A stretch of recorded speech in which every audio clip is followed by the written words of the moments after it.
लो ball करने से आप अपना भी नुकसान कर रहे हैं और दूसरों का भी नुकसान कर रहे हैं। कैसे कर रहे हैं, आज हम इस बारे में बात करेंगे।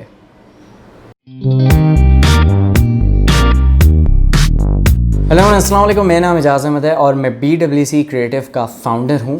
आज हम बात करेंगे कि लो बॉल करने से क्यों आप अपना भी नुकसान कर रहे हैं और दूसरों का भी नुकसान कर रहे हैं।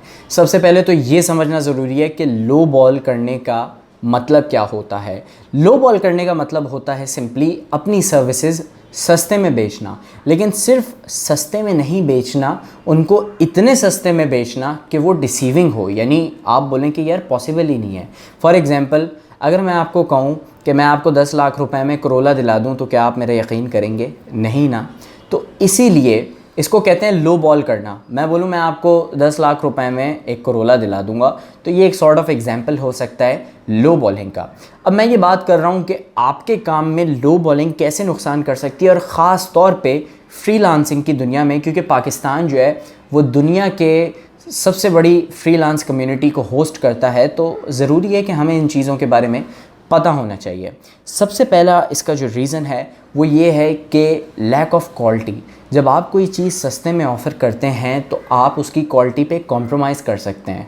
आप 20 लाख रुपए में फ़रारी नहीं ख़रीद सकते, खैर अब तो 20 लाख रुपए में आप करोला भी नहीं ख़रीद सकते।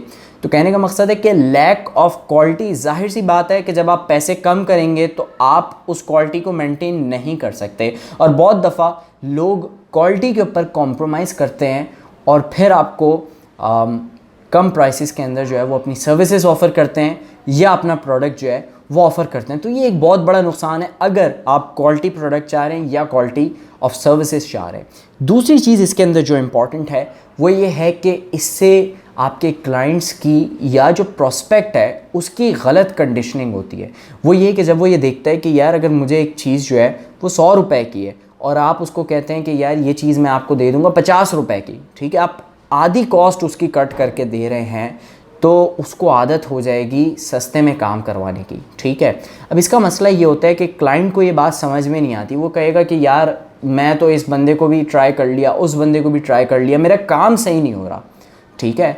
लेकिन उसको ये बात नहीं समझ आ रही होती कि वो कंडीशन हो गया एक तरह से कि वो कह रहा है कि यार मैं अगर 50 रुपए में काम करा सकता हूँ, मैं 100 रुपए में क्यों कराऊँ। लेकिन वो ये बात भूल रहा है कि वो क्वालिटी लैक कर रहा है जो उसको 50 रुपए में वो चीज़ ऑफ़र कर रहा है। जाहिर सी बात है कि वो 50 रुपए का मार्जिन क्वालिटी के ही ज़रिए कम करके वो पूरा कर सकता है। दैट इज़ वाई वो आपको इतने कम पैसों में अपनी चीज़ या अपना प्रोडक्ट जो है वो ऑफ़र कर रहा है। तो ये दूसरी वजह।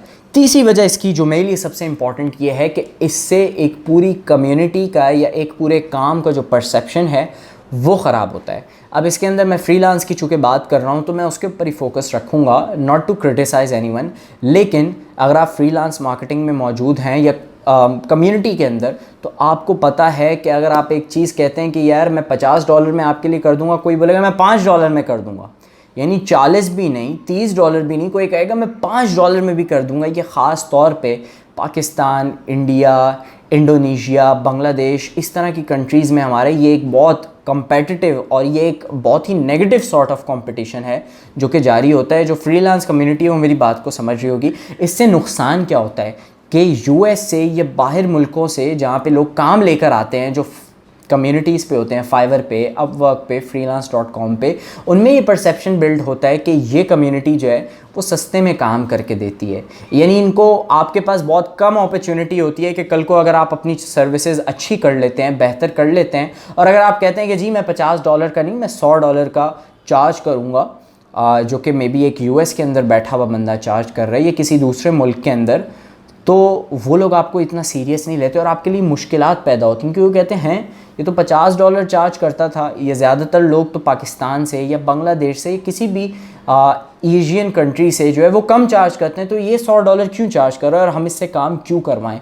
तो परसेप्शन एक बहुत बुरा जाता है इस चीज़ से, जिसकी बुनियाद पे मैं समझता हूँ कि आपको कभी भी अपने काम के लिए अंडर कट नहीं करना चाहिए। आपको ये देखना चाहिए कि आपका क्लाइंट कौन सा है। देखिए 50 रुपए में काम कराने वाले भी लोग होंगे और 5000 में भी काम करने वाले।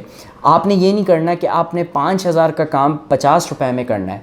आपने ये देखना है कि कैसे मैं 5000 रुपये पे करने वाला क्लाइंट ढूंढ सकूं। तो अगर आप इन 3 बातों से मुत्तफ़िक़ हैं और कोई और ऐसी चीज़ है जो आप समझते हैं कि हमें एज अ फ्रीलांस कम्युनिटी या अपने किसी भी XYZ काम के अंदर उसका ध्यान रखना चाहिए, तो मुझसे अपना फीडबैक शेयर करें।